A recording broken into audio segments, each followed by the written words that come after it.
I was recording and a friend of mine called me, so I had to pick it up and yeah, so I need to start again.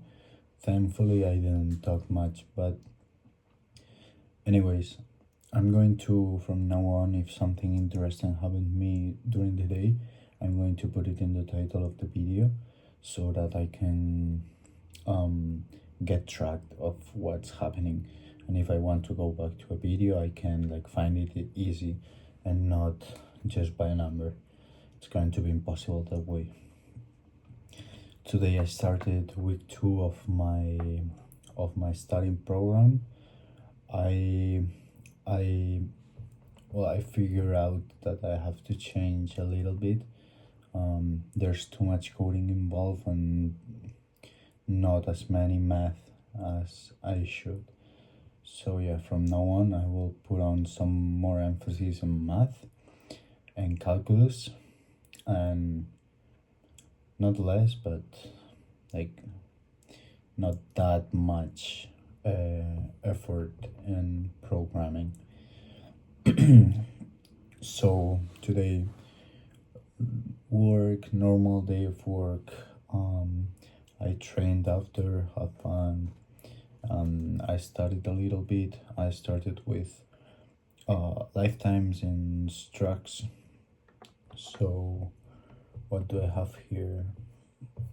I basically did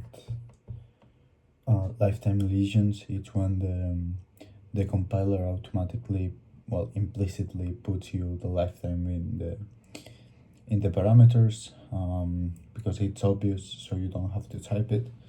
And then I did lifetimes and structs. It's basically to understand when to pass references inside of the attributes of the struct. So when you are passing a reference, you of course need to define a lifetime.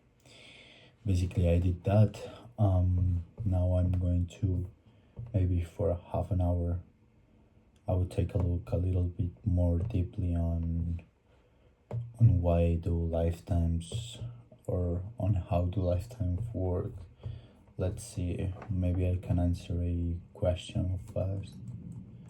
I'm not answering a question. Well, actually, let's see if I have something. Yeah, I can answer. Why do you need lifetimes? Basically, the compiler needs to know the life of a reference, right?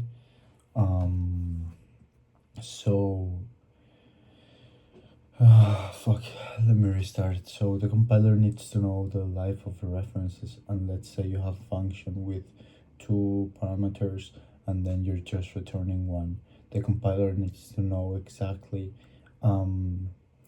what are you returning and how is going to manage the life span of those references.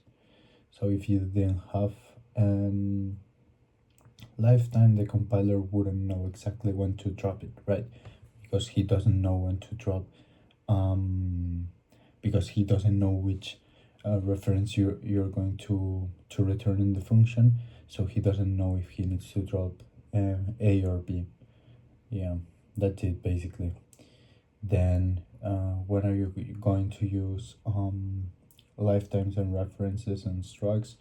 Basically when you don't need to do logic, is just kind of a view, when you don't need the struct to leave more than the data, and when you need a super fast algorithmic stuff and you can manage to do clones because that would take too long. Basically these three points I mentioned. Not very long video, but I don't care. Bye.